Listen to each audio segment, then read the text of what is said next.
اور حضرت مجدد پاک کے کان میں تکبیر کہی. اتنا بڑا کرم، کتنے بچے کتنے اولیاء پیدا ہوتے ہیں لیکن کسی کو یہ نسبت نہیں ملی کہ میرے آقا علیہ السلام تشریف لے آئے اور آپ کے کان مبارک میں تکبیر کہی. پھر حضرت مجدد پاک فرماتے ہیں میں مراقبے میں تھا تو میرے آقا علیہ السلام کی مجھے زیارت ہوئی. آپ نے فرمایا کہ میں نے تمہیں تمام روحانیت کے نتائج عظیمہ بخش دیے. سبحان اللہ. تمام روحانیت کے نتائج عظیمہ دیے اور آخرت میں تمام عظمتوں کی کثرت دے رہا. سبحان اللہ. یہ میرے آقا علیہ السلام کی طرف سے حضرت مجدد پاک کو یہ اتنا بڑا انعام ملا ہے. پھر اللہ تبارک و تعالیٰ کا کرم دیکھیں اور ان اللہ تبارک و تعالیٰ نے جو بشارت ملی حضرت مجدد پاک کو وہ سنیں کیا ہے. حضرت مجدد پاک فرماتے ہیں کہ میں مراقبے میں تھا، عالم غیب سے میں نے ندا سنی.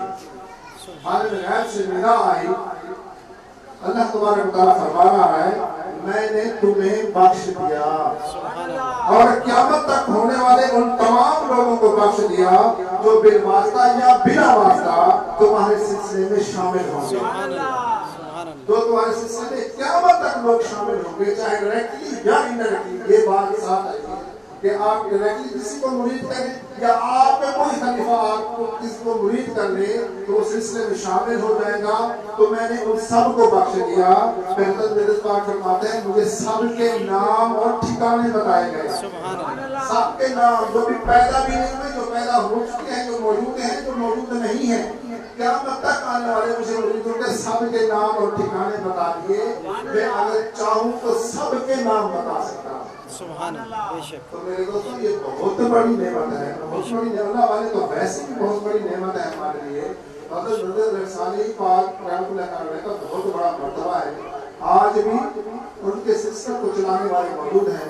میرے مرشد کریم سلسلہ عالیہ نقشبندیہ مجددیہ پاک میں بیان کرتے ہیں اور آپ سبق بھی دیتے ہیں تو روحانیت کا سبق بھی دیتے ہیں، تصوف پر بھی چلاتے ہیں.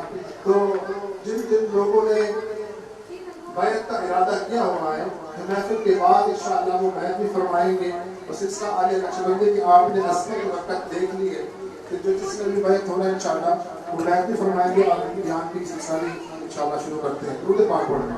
صلی اللہ علیہ یا رسول اللہ سلام علیکہ حبیب اللہ. بہتر پڑھیے گا. لو مدینے کی تجلی لگائے ہوئے ہیں، لو مدینے کی تجلی سے لگائے ہوئے ہیں، لو مدینے کی، لو مدینے کی تجلی سے لگائے ہوئے ہیں، دل کو ہم مطلعے انوار بنائے ہوئے ہیں، دل کو ہم مطلعے انوار بنائے ہوئے ہیں. کشتیاں کھلی، کشتیاں کھلی کنارے پہ لگائے ہوئے ہیں، کشتیاں کھلی کنارے پہ لگائے ہوئے ہیں. کیا وہ ڈوبے جو محمد کے ترائے ہوئے ہیں، کیا وہ ڈوبے جو محمد کے ترائے ہوئے ہیں. اور حاضر و ناظر، حاضر و ناظر، نور و بشر و غیب کچھ ہو. حاضر و ناظر، نور و بشر و غیب کچھ ہو.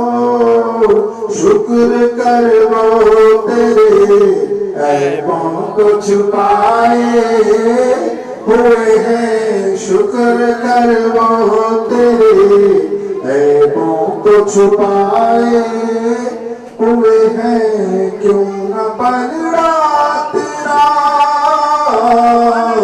کیوں نہ پلڑا تیرا آمان کا بھاری ہو نصیب کیوں نہ پلڑا تیرا آمان کا بھاری ہو نصیب اب تو میزان پہ سرکار بھی آئے ہوئے ہیں اب تو میزان پہ سرکار بھی اب تو میزان پہ سرکار بھی آئے ہوئے ہیں قبر کی نیند سے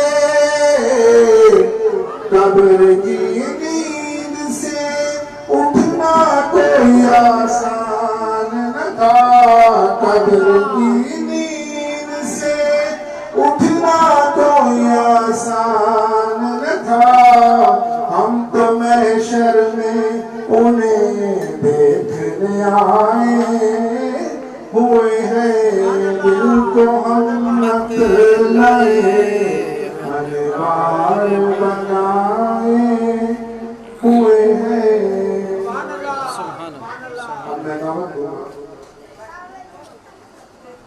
جوابی گھروں ختم ہوئی اندر دعوت دوں گا اپنے مرشد کریم حضرت علامہ مولانا پیر مزمل تحفظ سراجی دامت برکاتہ عالیہ سے گزارش کروں گا اپنے دورانی بردانی بیان سے ہمارے دلوں کو منور فرمائے خاموشی کے ساتھ اور نظر جھکا کر بیان کی طرف توجہ دیں تو انشاءاللہ جو بے شمار فیوز و برکات حاصل ہونے سے پہلے نعرہ لگا دیں نعرہ تکبیر اور زوردار نعرہ پتہ چلے کہ میلاد ہو رہا ہے بیان شروع ہو گیا تو باہر کو بھی پتہ چلنا چاہیے نعرہ تکبیر نعرہ رسالت نعرہ رسالت بھئی عاشق کے رسول بیٹھے ہوئے ہیں ابھی نعرہ رسالت بھی تو آواز ہے نعرہ رسالت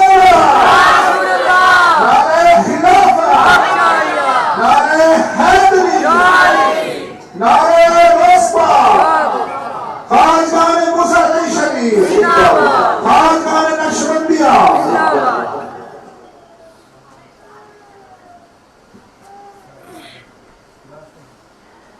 الحمدللہ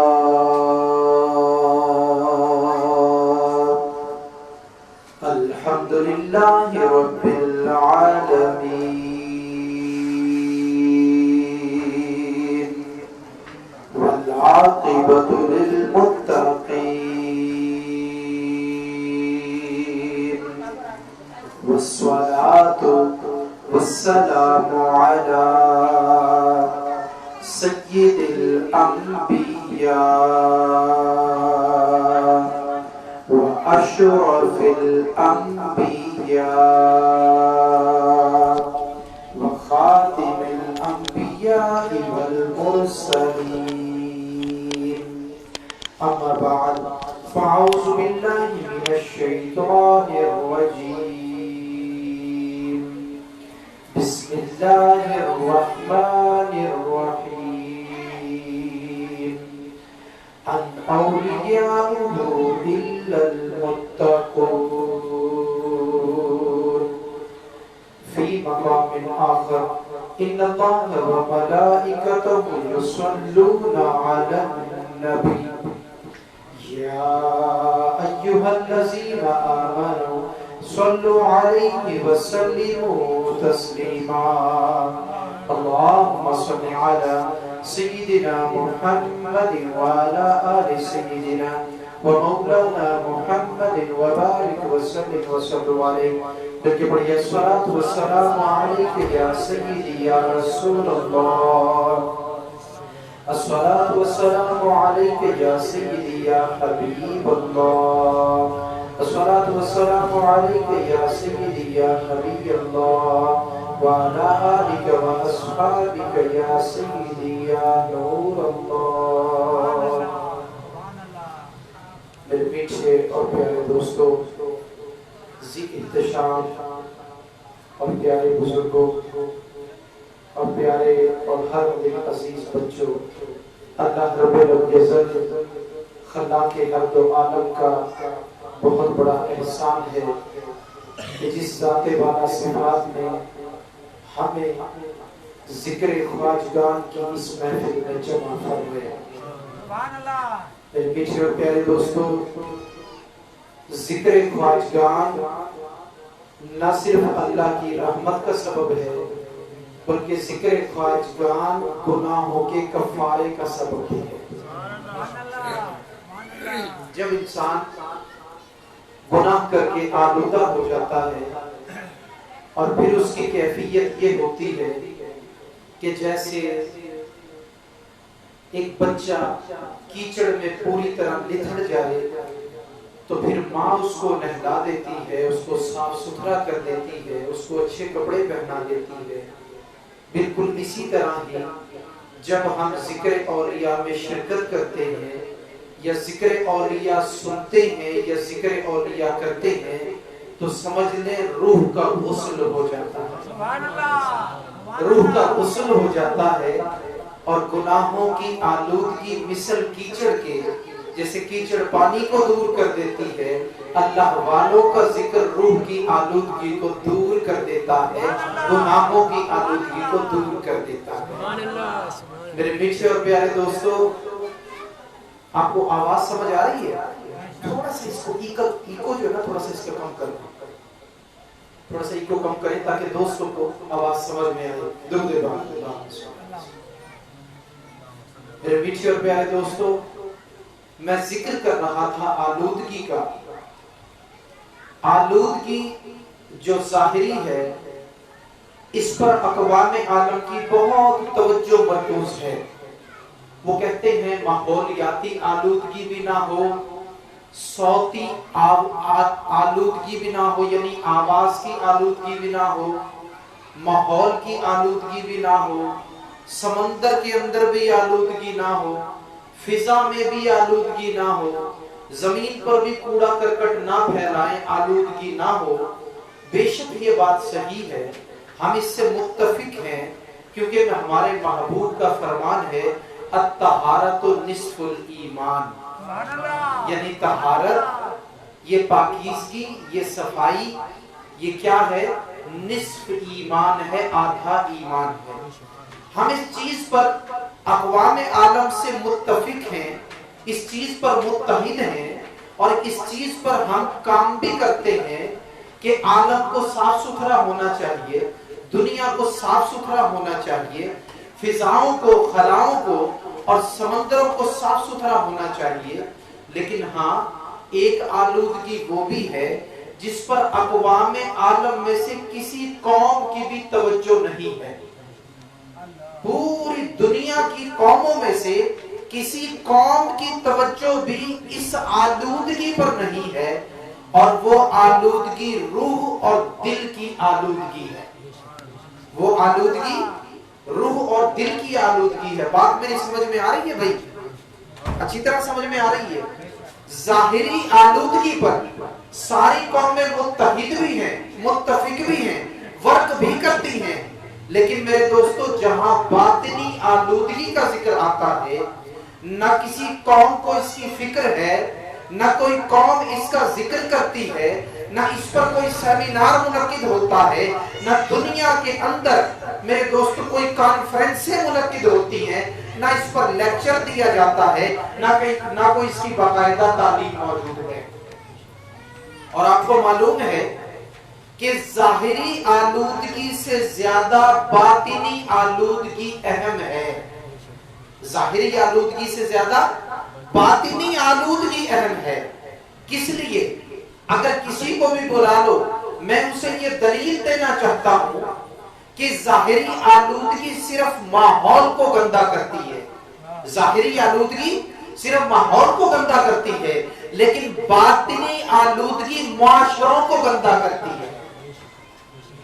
باطنی آلودگی معاشروں کو گندا کرتی ہے، باطنی آلودگی قوموں کو گندا کرتی ہے، باطنی آلودگی ملکوں کے غلط فیصلے کرا دیتی ہے۔ باطنی آلودگی بہت ساری ہماگیریت اختیار کیے ہوئے ہیں میرے دوستو. اب میں آپ کو مثال دیتا ہوں, اگر باطن گندا نہ ہوتا, دل کے اندر کدورتیں آلائشیں نہ ہوتی, دل میں نفرت نہ ہوتی, دل میں انتہا پسندی نہ ہوتی, تو آج فلسطین کا یہ حال نہ ہوتا.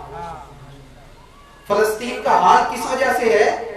اسلحے بعد میں اٹھتے ہیں, دل کے اندر میل پہلے اٹھتا ہے, دل کے اندر منصوبے گندے پہلے بنتے ہیں, قوموں کی محکومیت کے منصوبے پہلے بنتے ہیں, اسلحے بعد میں اٹھتے ہیں, قومیں غلام بعد میں بنتی ہیں, ظالم بعد میں ظالم بنتے ہیں, لیکن پہلے دل کے اندر برے خیال پیدا ہوتے ہیں, دل کے اندر وسعت کی خواہشات پیدا ہوتی ہیں, دل کے اندر انسانوں کو غلام کرنے کے آلودگی والے گندے منصوبے جنم لیتے ہیں. جب فلسطین کا بھی یہ حال دیکھتے ہو, پھر کشمیر کا بھی یہ حال دیکھتے ہو, پھر میرے دوستو یمن میں بھی تمہارے سامنے ہے, پھر میرے دوستو جو ہے برما کا ظلم بھی تمہارے سامنے ہے. یہ ظلم جو مارز وجود میں آیا, یہ مارز وجود میں آنے سے پہلے دل کے منصوبوں میں آیا. اگر نیت اچھی ہوتی, دل صاف ہوتا, دل کے اندر مخلوق کی ہمدردی ہوتی, تو پھر آج ان علاقوں کی یہ صورتحال نہ ہوتی. یہ کس لیے ہوئی کہ بات دل سے شروع ہوئی, پھر دماغوں تک پہنچی, پھر منصوبوں تک پہنچی, پھر فوجیں حرکت میں آئی, پھر جہاز اڑے اور ملکوں کو محکوم بنا لیا گیا اور انسانوں کو مثل جانور کے سمجھ لیا گیا. تو میں دعوت دینا چاہتا ہوں, صرف آپ لوگوں کو ہی نہیں, اس کیمرے کی وسعت, اس کیمرے کے واسطے سے, اس کیمرے کی وساطت سے آپ کے ساتھ ساتھ اپنے ملک پاکستان کے لوگوں کو بھی اور اقوام عالم کو بھی میں یہ دعوت پیش کرنا چاہتا ہوں کہ آؤ, آ کر دل کی آلودگی کی طرف توجہ کرو. اگر باطن پاک ہو گئے, آلودگی صاف ہو گئی, تو پوری دنیا سے ظلم ختم ہو جائے. اللہ اکبر, یا رسول اللہ, زندہ باد, زندہ باد. پوری دنیا سے ظلم ختم ہو جائے گا, پوری دنیا سے استعماریت ختم ہو جائے گی, پوری دنیا سے سرمایہ دارانہ نظام کا خاتمہ ہو جائے گا. اب یہ سبق, یہ دوستوں میرے جو ماحولیاتی آلودگی کا تو روزانہ سبق پڑھتے ہو, دل کی آلودگی کو ختم کرنے کا سبق یہ کون پڑھاتے ہیں میرے دوستو؟ یہ اللہ والے پڑھاتے ہیں. ایک وقت تھا جب اللہ والوں کی بارگاہوں میں صرف مسلمان ہی نہیں بلکہ کافر بھی حاضری دیتے تھے. وہ اپنا دین ضرور اپنے پاس رکھتے تھے, ان میں سے کچھ ایک وقت پر آ کر مسلمان بھی ہو جاتے تھے, لیکن میرے دوستو اللہ والوں کی خدمت میں حاضری ضرور دیتے تھے, اور اسی سبب سے وہ بھلا وقت کہلاتا تھا. وہ ایسا وقت کہلاتا تھا کہ تم مسلمان کو چھوڑ کر اگر کافر کے بھی مہمان بنتے تھے تو وہ بھی اخلاق والا ہوتا تھا, وہ بھی پیار والا ہوتا تھا, وہ بھی میرے دوستو جو ہے صفات والا ہوتا تھا, وہ بھی آپ کی خدمت کرنے والا ہوتا تھا. آج کیا وجہ ہے کہ اقوام عالم کو تو کچھ ہوش نہیں, ہمارے مسلمان بھی غافل ہیں, دل کی صفائی کی طرف نہیں آتے, پاکیزگی کی طرف نہیں آتے, اسی لیے معاشرے کے اندر جو ہے میرے دوستو وہ ناانصافیاں جنم لیتی ہیں, معاشرے کے اندر استعماریت آتی ہے, معاشرے کے اندر وڈیرا ذہن آتا ہے, معاشرے کے اندر سے غریبوں کا احساس جاتا رہتا ہے. ایسا کیوں ہے؟ اس لیے کہ اوروں نے تو اللہ والوں کی بارگاہ چھوڑ دی, ہمارے مسلمانوں نے بھی اس کو ترک کر دیا, خیر بات کہہ دیا. کوئی وقت ہوتا تھا محمود غزنوی بھی ابو الحسن خرقانی کی بارگاہ میں نیاز مندی کے ساتھ پیش ہوتا تھا. کوئی وقت ہوتا تھا کہ رنجیت سنگھ بھی میرے دوستو معین الدین چشتی اجمیری کی بارگاہ میں حاضر ہوتا تھا. کوئی وقت ہوتا تھا میرے دوستو سلطان شمش الدین التمش بھی بابا فرید کی خدمت میں حاضر ہوتا تھا. کوئی وقت ہوتا تھا میرے دوستو شہنشاہ میرے دوستو اورنگزیب عالمگیر بھی مجدد رفسانی کے شہزادے حضرت خواجہ محمد معصوم کی خدمت میں زان ہوئے ادب طے کرتا تھا. جب یہ کچھ ہوتا تھا پھر ظلم نہیں ہوتا تھا. جب یہ کچھ ہوتا تھا انصاف قائم رہتا تھا. جب یہ کچھ ہوتا تھا غریبوں کا احساس قائم رہتا تھا. جب یہ کچھ ہوتا تھا غریبوں کی مدد کی جاتی تھی. آج سب رونا تو روتے ہیں کہ عدالتیں انصاف نہیں دیتی. آج سب رونا تو روتے ہیں کہ مہنگائی ہو گئی, چور بازاری ہے, تاجر جو ہے وہ اپنے ایمان پر نہیں. آج سارے رونا تو روتے ہیں کہ پولیس بھی جو ہے صحیح کام نہیں کرتی, محکموں کے رونے روتے ہیں, پرائیویٹ جو سیکشن ہے اس کے رونے روئے جاتے ہیں. لیکن میرے دوستو کوئی بھی شخص اپنی اصلاح کے لیے تیار نہیں ہے. اور علامہ اقبال رحمۃ اللہ علیہ کیا فرماتے ہیں؟ آپ فرماتے ہیں افراد کے ہاتھوں میں ہے اقوام کی تقدیر, ہر فرد ہے ملت کے مقدر کا ستارہ. یہ جو فرد ہے نا اس کے گرد جب وہ کئی جمع ہو جائیں تو افراد بنتے ہیں. جب وہ کافی سارے جمع ہو جائیں تو ایک قوم اور ایک معاشرہ تشکیل پاتا ہے. اب فرد معاشرے کی اور قوم کی اکائی ہے. اگر اکائی نہیں ہوگی تو نہ دہائی ہوگی, نہ سینکڑے ہوں گے, نہ ہزار ہوں گے, نہ لاکھ ہوں گے. کام شروع ہوتا ہے اکائی سے. معاشرے بنتے ہیں فرد سے, قومیں بنتی ہیں فرد سے.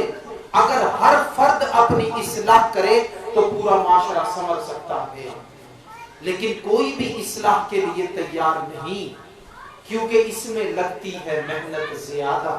اس میں محنت لگتی ہے, مشقت بھی لگتی ہے, 5 وقت نماز بھی پڑھنی پڑتی ہے, 2 وقت ذکر بھی کرنا پڑتا ہے, اللہ والوں کے پاس آنا جانا بھی پڑتا ہے. اور اس میں ہمیں ظاہری منافع نظر نہیں آتا. ہم 8 گھنٹے کی ڈیوٹی یا دکان پر 12 گھنٹے یا میرے دوستو اپنا کوئی بھی کام ہے اس کو 12 یا 14 گھنٹے اور بعض لوگ 18 گھنٹے تک بھی اس لیے دیتے ہیں کہ اسے ظاہری سرمایہ حاصل ہوتا ہے. ان کاموں سے ظاہری سرمایہ حاصل نہیں ہوتا, اس لیے لوگوں نے اسے پسے پرست ڈال دیا, پیٹھ کے پیچھے ڈال دیا. میرے دوستو آج ہمیں سمجھنا ہے, اپنی سوچ کو تبدیل کرنا ہے, اپنے ذہن کو بدلنا ہے کہ ساری ہی چیز سرمایہ نہیں ہوتا, ساری ہی چیز پیسہ نہیں ہوتا. اگر پیسہ ساری چیز ہوتا میرے دوستو تو پھر پیسے والوں کے اندر سے کروڑ پتی کینسر میں مبتلا ہو کر ہلاک نہ ہوتے. پھر پیسے والوں کے اندر میرے دوستو وہ لوگ جن کے امراض ٹھیک نہیں ہوتے وہ اسی مرض کی وجہ سے ہلاک نہ ہوتے. لوگ پیسے دے کر علاج کرا کر موت سے بچ جاتے, بیماریوں سے غریب سارے مر جاتے. لیکن ایسا تو نہیں ہے کہ غریب کے پاس پیسہ بھی نہیں, اس کو ٹی بی کا مرض ہو گیا ہے, کسی بزرگ پہ جاتا ہے, پانی پڑھواتا ہے, اسی پانی سے اللہ شفا دے دیتا ہے. امیر کو کینسر ہو جاتا ہے, جگر کا کینسر ہو گیا, یہاں سے انڈیا پہنچا کہ بھئی چلو 45-50 لاکھ 60-70 لاکھ بھر کے شاید کچھ بن جائے. جب وہاں جاتا ہے وہاں کے ڈاکٹر بھی جواب دے دیتے ہیں. وہ کہتے ہیں اگر ہم اس کا کچھ کر سکتے ہوتے, ٹکڑا جوڑ سکتے ہوتے تو جوڑ دیتے, یہ تو پورے کا پورا کینسر میں گر گیا, اس کے اندر تو ساری جڑیں کینسر کی چلی گئی, اب اس پورے کو تو تبدیل نہیں کیا جا سکتا. پھر کیا ہوتا ہے میرے دوستو, پھر سرمایہ کام نہیں آتا, اب رب کے فضل کی ضرورت پڑتی ہے. لیکن اس طرف تو محنت ہی نہیں کی تھی, اس طرف تو آیا ہی نہیں تھا کہ رب کا فضل گھر بیٹھے مل جاتا. میرے دوستو اللہ کی ذات کی قسم ہے, اگر اللہ کو راضی کر لو, اللہ کو راضی کر لو تو خطرناک بیماریوں سے بھی محفوظ ہو جاؤ گے, شیطانی بیماریوں سے بھی محفوظ ہو جاؤ گے, زندگی بھی عزت والی اچھی مل جائے گی، اور برکت والا پیسہ جتنا تجھے ضرورت ہے اتنا اللہ تجھے پیسہ بھی دے دے گا۔ لیکن میرے دوستو اگر رب سے تعلق قائم نہ کیا، پھر نہ مال فائدہ دے گا، نہ اسباب فائدہ دے گا، نہ اولاد فائدہ دے گی، اور پھر یہ سب کچھ چھوڑ کر خالی ہاتھ یہاں سے جانا پڑے گا۔ تو اس لیے بہتر کیا ہے؟ میں مانتا ہوں سرمایہ ایک ضرورت ہے معاشرے کی رگوں میں، جیسے انسان کے جسم میں خون گردش کرتا ہے، معاشرے کی رگوں میں اسی طرح پیسے کی سرکولیشن ہوتی ہے، ایسی پیسہ گردش کرتا ہے، یہ ایک اٹل ضرورت ہے۔ لیکن میرے دوستو چاہیے کیا کہ اتنا ایک کما لیں جو ہماری ضروریات کے لیے کافی ہو جائے، کسی کے سامنے ہاتھ نہ پھیلانا پڑے، کسی سے ادھار نہ مانگنا پڑے۔ میرے دوستو اتنا ایک کما لیں ہمارے لیے بہت ہے، اس کی حرص و حوث کو ختم کرنا یہ اصل مقصد ہے۔ اتنا ایک کما لیں کہ ہمارے لیے کافی ہو جائے، باقی کیا کریں کہ جتنا دنیا میں رہنا ہے دنیا کے لیے محنت کر لیں، پھر جو باقی وقت بچے آخرت کے لیے محنت کر لیں، جو باقی وقت بچے اللہ سے دوستی اور تعلق قائم کرنے کے لیے اس وقت کو خرچ کر لیں۔ تو میرے دوستو ہمیں اپنے ذہن کو بدلنا ہے، ہر چیز میں سرمایہ کام نہیں آتا۔ کبھی دیکھو ماں کی نعمت اللہ نے اتنی بڑی نعمت دی ہے، وہ دنیا سے چلی جائے، ذرا 5 کروڑ روپیہ کسی کے پاس لے جاؤ، اس کو کہہ دو ایک ماں دے دے، مل جائے گی؟ میرے دوستو نہیں ملتی۔ کتنی انمول چیزیں ہیں، نہ صحت پیسے سے لے سکتے ہو، نہ ماں پیسے سے لے سکتے ہو، نہ والد کو پیسے سے حاصل کر سکتے ہو، نہ بیماری کی شفا پیسے سے حاصل کر سکتے ہو، نہ بگڑی ہوئی اولاد کو جو پیسے ہی کی وجہ سے بگڑی ہے اس کو پیسہ دے کر سدھار سکتے ہو۔ یہ سارے کام تو تم اللہ کے فضل پر چھوڑتے ہو۔ تو میرے دوستو کبھی اپنے آپ کو بھی اللہ کے فضل پر چھوڑ دو، کبھی اپنی معیشت پر بھی اللہ پر توکل کرو، اس کے فضل کا آسرا تلاش کرو۔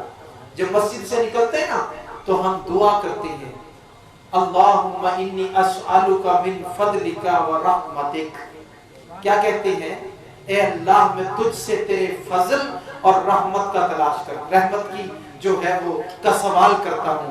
اب یہ فضل اور رحمت، فضل کے اندر ظاہری آسانیاں ہیں، ظاہری آسانیاں، پیسہ اتنا ہو کہ ضرورتیں پوری ہو جائیں، اولاد صحیح ہو، اللہ اچھا گھر دے دے کہ بارش آئے تو میرے دوستو آسانی سے اس میں چھپا جا سکے، دھوپ ہو موسم ہو اس سے بچ جائیں، تو یہ سب رب کے فضل میں شامل ہے۔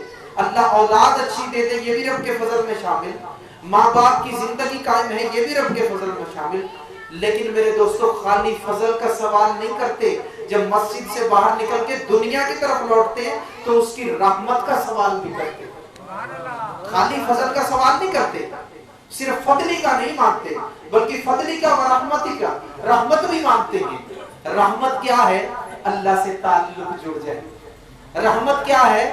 کوئی ایسا رہنما مل جائے جو اس کا راستہ بتا دے، اس کا پتہ بتا دے۔ اور رحمت کیا ہے؟ کہ اللہ سکون والی زندگی دے دے۔ یہ ساری چیزیں تو ہیں لیکن سکون اس کی رحمت سے ملے گا۔ تو فضل کی بھی ضرورت ہے، رحمت کی بھی ضرورت ہے۔ ہم فضل تو مانگتے ہیں، رحمت نہیں مانگتے۔ آج رحمت کو مانگنے کی ضرورت ہے۔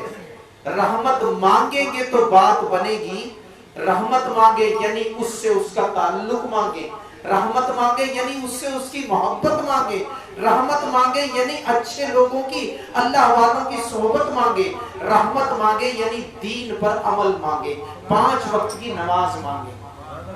میرے دوستو یہ بھی بڑی عجیب سی دعا ہے، بڑی عجیب لگے گی آپ کو کہ انسان یہ تو دعا کرتا ہے اللہ بیٹا دے دے، یہ تو دعا کرتا ہے اللہ اچھا گھر دے دے، یہ تو دعا کرتا ہے اللہ مصیبتوں سے پریشانیوں سے نجات دے دے۔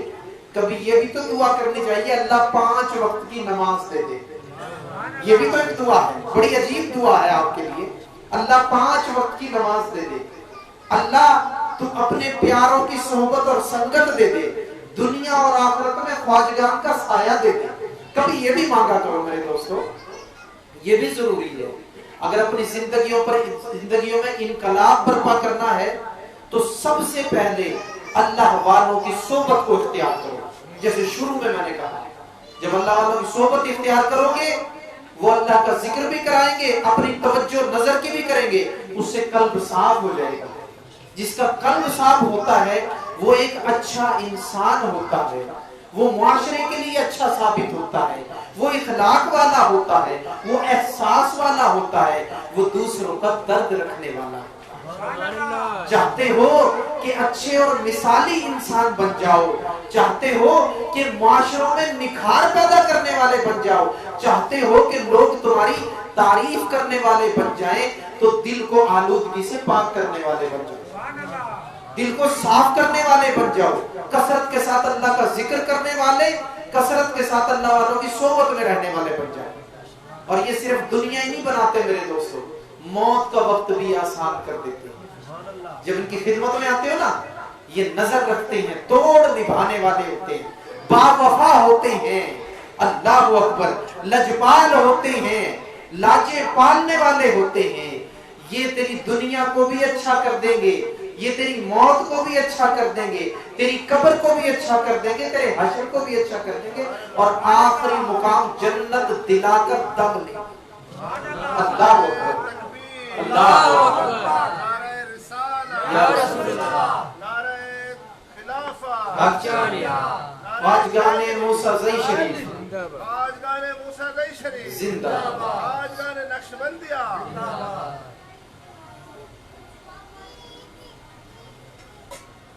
अभी मुझे एक वाकया याद आता है इस ज़िमन में कि अल्लाह वाले मौत को भी अच्छा कर देते। क्यों?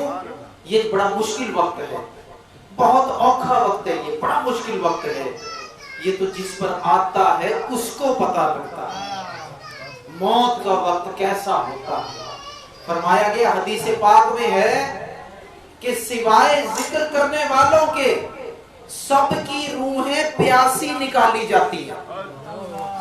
जिक्र करने वालों के सिवा सबकी रूहें प्यासी निकाली जाती हैं। और फरमाया जब सकरात का आलम होता है, रूह निकल रही होती है जिस्म से, मेरे सरकार अलैहिस्सलाम फरमाते हैं इतनी प्यास लगती है, इतनी प्यास लगती है, मेरे आका फरमाते हैं दुनिया के 7 समुद्रों का सारा पानी पिला दो तब भी प्यास खत्म नहीं होती। और इतनी मजबूरी के वक्त में शैतान सिरहाने आकर पानी का प्याला लेकर खड़ा हो जाता है। कितना बड़ा इम्तिहान है, जान निकल रही है, तपिश की वजह से प्यास लग रही है, और वो ठंडे पानी का प्याला लेकर सिराने खड़ा हो जाता है।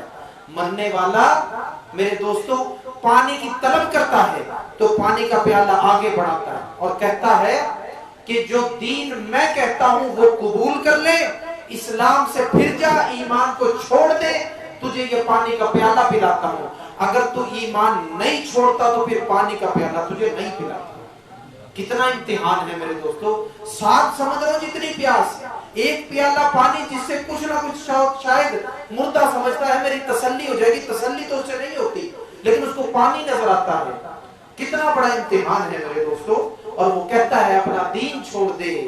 इतने सख्त इम्तिहान में मेरे दोस्तों कोई होता है जो इस इम्तिहान से पूरा उतरता है, और पूरा वही उतरता है जिस पर किसी अल्लाह वाले की निगाह या दुआ हो। मेरे दोस्तों ऐसे वक्तों में अल्लाह वालों का फैज काम आता है। आप डॉक्टर साहब से सुनते हैं, मैं भी नेट पे इनका बयान अपने वहां पे सुनता हूं, तो इन्होंने वाकया नजमुद्दीन कुबरा का बयान किया था ना, अभी इस बच्चे ने भी वो वाकया बयान किया कि मुर्शिद ने जो है दूर से कह दिया खुदा को बगैर दलील के मान ले। सुना हुआ ना आपने, मुख्तसर, क्योंकि मेरा अभी उस तरह मौजू नहीं है, मैं मुख्तसर बता रहा हूँ आपको कि खुदा को बगैर दलील के मान ले। तो मेरे दोस्तों किसने बचाया? मुर्शिद ने बचाया। अच्छा, जो लोग ये कहते हैं ना बचाने वाली जात अल्लाह की है, बात वो बिल्कुल ठीक है। कैसे? हकीकी जात बचाने वाली अल्लाह की है, सबब वो अपने यारों का बनाता है। बचाने वाली जात अल्लाह की है, सबब वो अपने यारों का बनाता है।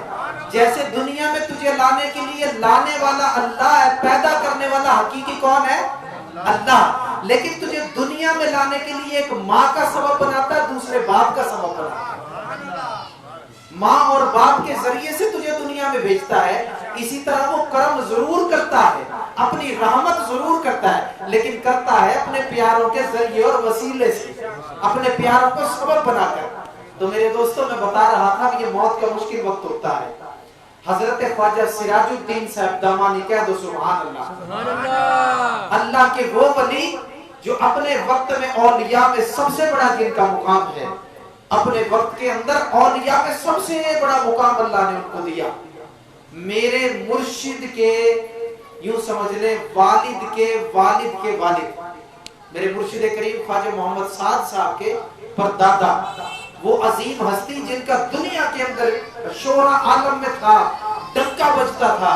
जब मदीना तैयबा गए हाजिरी देने के लिए सरकार की बारगाह में, अभी मदीना तैयबा में दाखिल भी नहीं हुए, मेरे सरकार के जो रोज़ा मुबारका के पहरेदार हैं, उनको मेरे आका ने ज़ियारत पहले करा दी। फरमाया मेरा बेटा सिराजुद्दीन आ रहा है, इसको मेरे पास ले आना। अल्लाह अकबर। जब मेरे ख्वाजा सिराजुद्दीन पहुंचते हैं, मेरे आका के हुजरे का दरवाजा खुला हुआ। फरमाया दरवाजा किसके लिए खोला? पहरेदार कहते हैं हुजूर, आका ने दरवाजा आपके लिए खुलवाया है, आका ने दरवाजा आपके लिए खुलवाया है। फिर मेरे सिराजुद्दीन साहब दामानी उस दरवाजे में दाखिल हुए और सरकार ने बनफ्से नफीस ज़ियारत अता फरमाई और मुलाकात भी अता फरमाई। अल्लाह अकबर। वो अजीम हस्ती। अब मेरे दोस्तों, वो मूसा-ज़ई शरीफ में है। जैसे अभी उर्स होना है ना, हमारे जो दोस्त हैं वो मूसा-ज़ई शरीफ इंशाल्लाह जाएंगे। जाओगे ना भाई? पिछले साल भी गए थे, इंशाल्लाह इस साल भी हाजिरी दोगे ना मूसा-ज़ई शरीफ। ये मूसा-ज़ई शरीफ वालों की ही आपको बात बता रहा हूँ, जिनका उर्स आने वाला है 8 और 9 नवंबर बरोज जुम्मा और हफ्ता। ठीक है ना जी? हमारे पास से तो इंशाल्लाह बस से भी ज्यादा लोग हो गए हैं। अब उसमें सिलेक्शन करनी पड़ेगी, क्योंकि हमें सिर्फ एक बस लेके जानी है। तो मेरे दोस्तों, आपके यहाँ भी मुझे उम्मीद है कि हाईएस्ट तो जरूर हो जाएगा। तो मेरे दोस्तों, जिनका उर्स आ रहा है उन्हीं का वाकया आपको सुना रहा हूँ। ये साउंड की आवाज समझ में आ रही है ना? आ रही है या नहीं आ रही? जरा बता दो।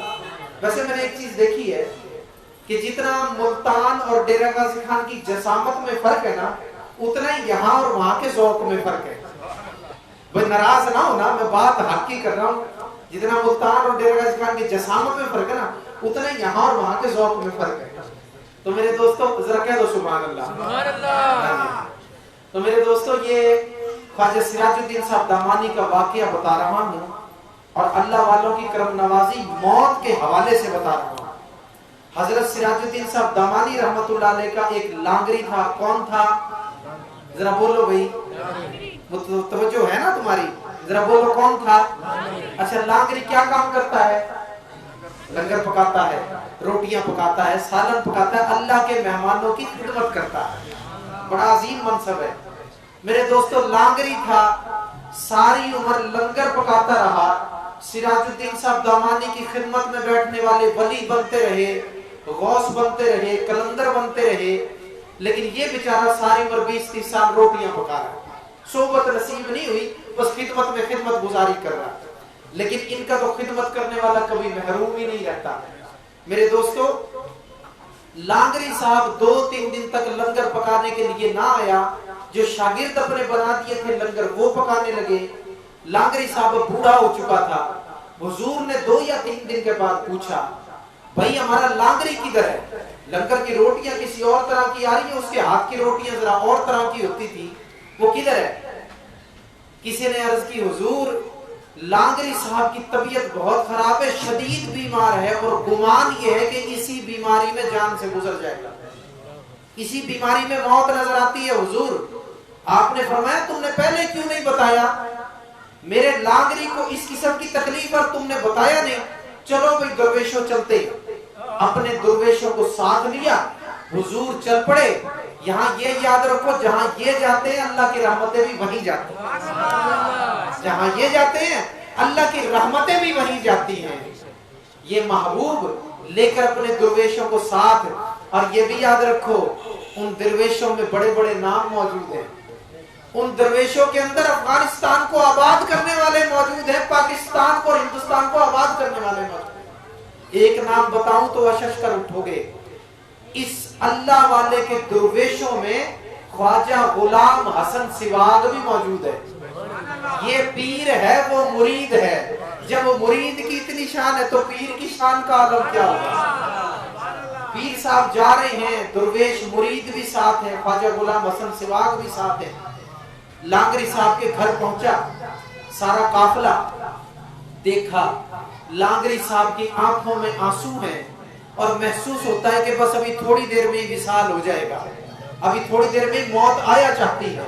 जब ये कैफियत देखी मेरे दोस्तों, हुजूर ने फरमाया अपने सराइकी के लहजे में, फरमाया कि जरा ख्याल करें ये टाइम बड़ा औखा टाइम होंदे, ये टाइम हुण तेरे ते आगे, हुण जरा ख्याल करें, एहतियात करें।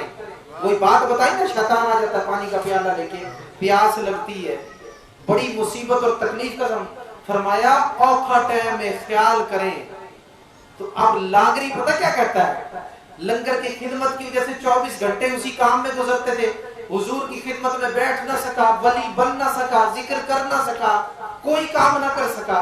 नमाज पढ़ता था, 5 वक्त की नमाज पढ़ते फिर जाके लंगर की तैयारी में मशगूल हो जाता था। लंगर भी कोई छोटा तो नहीं था, बड़ा वसी लंगर था, बड़ी जिम्मेदारी का काम था। तो मेरे दोस्तों, अब चूंकि सारी उम्र सोबत संगत ना मिली, तो जैसा पहले दिन था वैसा ये आखिरी दिन था। लेकिन इनका सोबत ना भी मिले लेकिन खिदमत करने वाला हो, वो महरूम नहीं होता है। अल्लाह अकबर। अब लांगरी साहब को जब कहा ना कि बड़ा औखा वक्त ख्याल करें, तो वो डेरा इस्माइल खान की जुबान में पता क्या कहता है, सरकार ये मैडा वक्त नहीं, ये तैडा वक्त है।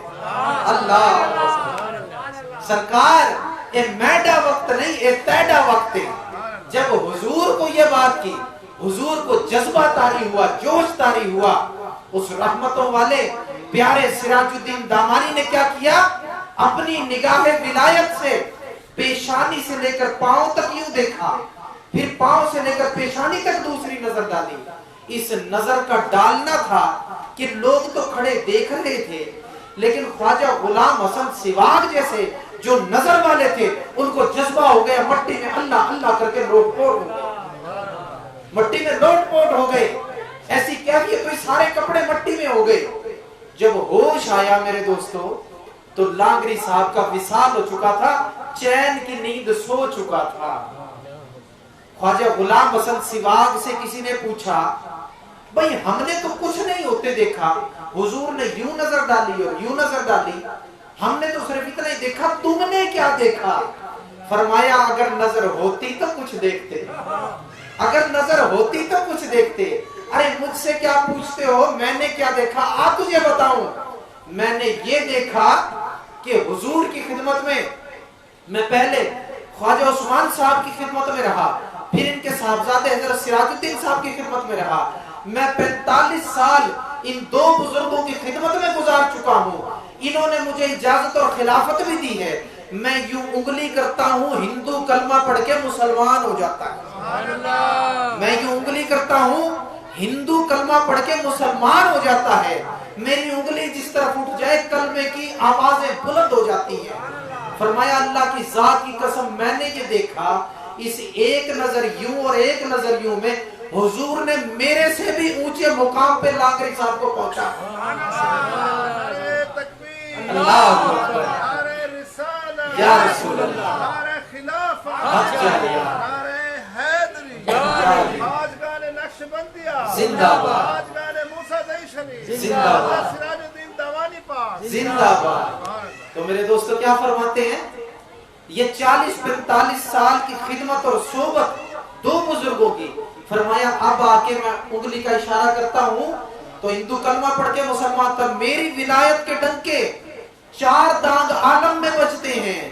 लेकिन क्या बताऊं, अल्लाह की जात की कसम है, इसी एक लम्हे में यूं नजर डाली और यूं नजर डाली, फरमाया मुझसे भी ऊंचे मुकाम पे पहुंचा के लांगरी साहब को दुनिया से रुखसत फरमाया। ना इनकी सोबत में बैठने वाला महरूम, ना इनकी खिदमत करने वाला महरूम, और ना इनसे प्यार रखने वाला महरूम।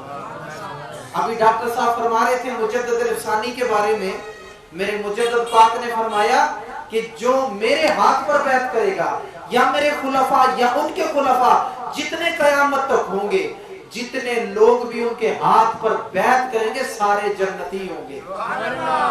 एक दफा यही मुजद्दिद अल-अफ़सानी बैठे हुए थे, कैफियत बड़ी जज्बे के आलम की थी, अंदर से कोई विलायत का मुकाम, कोई चश्मा उबल रहा था, किसी मुकाम में जलवागर थे। एक रम्ज जानने वाले ने तार छेड़ दिया। एक रम्ज जानने वाले, बड़े बड़े रम्ज जानने वाले होते हैं जो बड़े बड़े काम करा लेते हैं, उसी रम्ज में तार छेड़ दिया। तार क्या छेड़ा? कहता है हुजूर हजरत गौसे आजम अब्दुल कादिर जिलानी महबूब सुबहानी आपकी खिदमत के अंदर एक शख्स का वाकया पेश किया गया और वो शख्स जो था मर रहा था और कलमा जारी नहीं हो रहा था और जहन्नुम का हकदार हो चुका था। हुजूर उसका रिश्तेदार आया, उसने आके अर्ज की हुजूर इसका कुछ कारसाजी फरमाएं, कोई इसकी मुश्किल कुशाई करें। तो वो फरमान तो लंबा चौड़ा है, लेकिन मुख्तसर बात करो, यहाँ मुजद्दिद अल-अफ़सानी की बात बताना चाहता हूँ, मगरिब का वक्त हो रहा है। तो बिल आखिर जो फरमान जारी हुआ वो ये जारी हुआ, हुजूर मुजद्दिद कि ये हमारी गली से गुजर गया था इसलिए अल्लाह ने इसे बख्श दिया।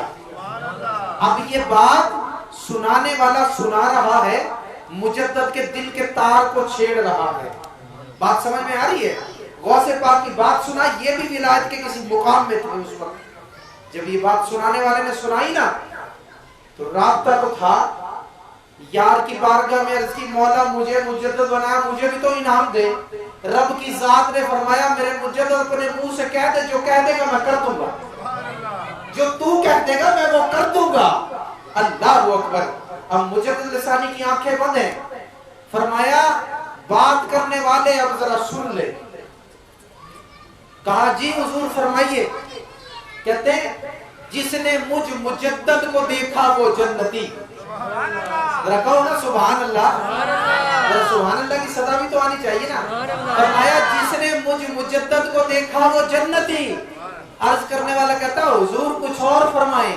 फरमाया जो मेरी इस खानकाह में आया वो भी जन्नती। अर्ज की हुजूर और फरमाए। फरमाया जो मेरी गली से गुजर गया वो भी जन्नती। अभी तो बात हो रही थी ना हाथ में हाथ देने वाले की, अब गुजरने वालों की बात। फरमाया जो मेरी गली से गुजर गया वो भी जन्नती। अर्ज की हुजूर कुछ और इरशाद फरमाए। फरमाया जो मेरी सड़क से गुजर गया वो भी जन्नती। अल्लाहु अकबर।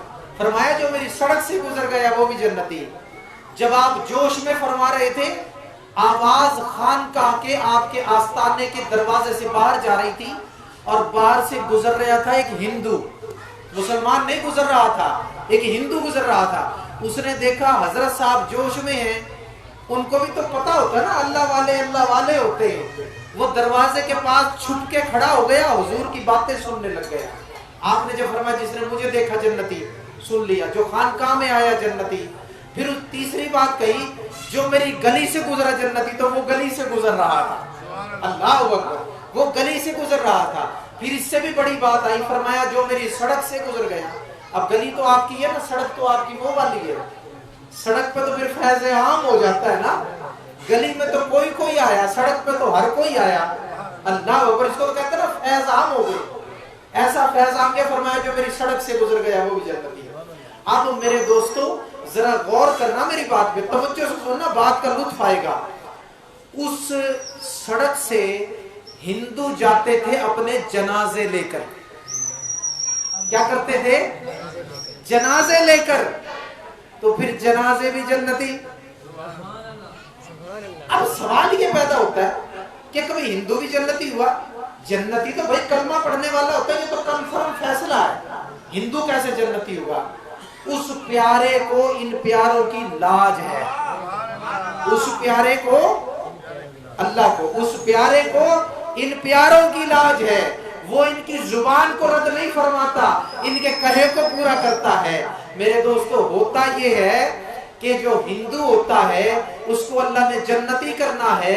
मुजद्दिद अल-अफ़सानी की सड़क से गुजारना है तो सड़क से गुजरने वाला जहन्नुम में नहीं हो सकता। उसको मरने से पहले कलमा पढ़ा देता है, उसके बाद उसको मौत दे देता है। ख्वाजा खुदा बख्श ने हिंदू से मोहब्बत की थी। हिंदू पड़ोसी था, रोजाना दुकान की झाड़ू देता था। तो अल्लाह ने उस हिंदू को भी तो आखिरी वक्त में कलमा पढ़ पढ़वा के रुखसत किया था। इसी तरह ये यकीन रखो, मुजद्दिद की सड़क से जो गुजरेगा मरने से पहले अल्लाह उसको कलमा पढ़वा देगा। जब कलमा पढ़वा देगा तो जन्नती हो जाएगा। तो अल्लाह इनकी जुबान को पूरा करता है। अब आज हुजूर ने फरमाया कल हिंदुओं का कोई मरा, उसको वो लेकर उसी सड़क से गुजर गए। कह दो सुभान अल्लाह। तकदीर किस्मत है ना लिखने वाले की, कि उसने लिख दिया जो लिखना चाहा। तकदीर देखो उस मुर्दे की कि हिंदू अब अपना जनाजा लेके उस बंदे को, अल्लाह के बंदे को लेके गुजर गए उस रास्ते से। जब गुजर गए आगे जाकर शमशान में उसको आग लगाई, जो लकड़ियां इकट्ठी करके शमशान में आग लगाते हैं, शमशान घाट में उसको आग लगाई। आग लगाकर मेरे दोस्तों अपनी रस्म के मुताबिक वापस चले गए। अगले दिन वो आते हैं, उनकी रस्म है बाकियात तलाश करते हैं। जैसे आप कोई कागज चला दे ना, कोई छोटा सा टुकड़ा बच जाए, कोई हड्डी का टुकड़ा बचा होता है, कोई दांत बचे होते हैं, कोई चीज बची होती है, तो उसको राख में से टटोल के उठा लेते हैं। उसको फिर वो उस लोटकी में डालकर, उस कुज्जी में डालकर उसको फिर दरिया में बहाते हैं। ये उनकी रस्म है। अब दूसरे दिन आए, उसकी बाकियात को तलाश करने के लिए बेटे ने, बड़े बेटे ने, जो उसका वारिस था, उसने मारा लकड़ियों की राख में हाथ। अरे बाकियात क्या, पूरे का पूरा ही सलामत,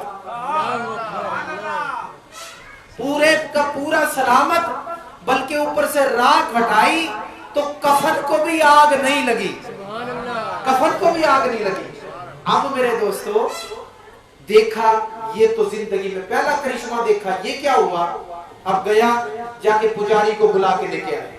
ब्राह्मण आया, आके उसने भी कहा मेरी आज उम्र 90 साल हो गई है, मैंने ऐसा कभी नहीं देखा कि इतनी आग में, जो बरसों का तजर्बा है कि मोटे से मोटा इंसान, बड़े से बड़ा इंसान उस आग में भस्म हो जाता है, इतने मन लकड़ियां वो रखते हैं, उनका तजर्बा है।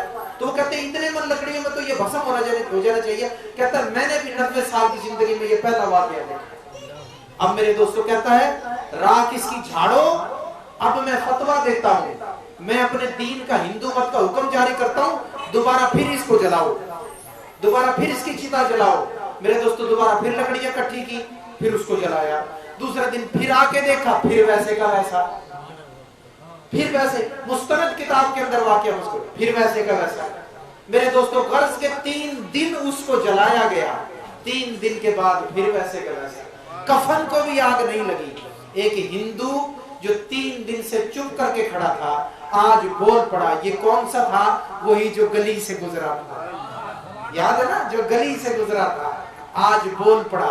कहता है जलाने वालों इसको 1000 दफा जलाओ, ये जब भी नहीं जलेगा, इस राज को मैं जानता हूं। वो कहने लगे क्या राज है? कहते मुसलमानों के पीर अहमद फारूक सरहिंदी मुजद्दिद अल-सानी, ये उनकी करामत का पहला नमूना जाहिर हुआ है, पहला नमूना जाहिर हुआ है। और वो भी अल्लाह ने मुसलमानों में नहीं, हिंदुओं में जाहिर किया है, ताकि उनकी जुबान की तासीर सबको पता चल जाए। कहा क्या हुआ? कहता 3-4 दिन पहले मैं हजरत की खानकाह के पास से गुजर रहा था। उन्होंने कहा जिसने मुझे देखा वो भी जन्नती, जो मेरी खानकाह में आया वो भी जन्नती, जो मेरी गली से गुजरा वो भी जन्नती, जो मेरी सड़क से गुजरा वो भी जन्नती।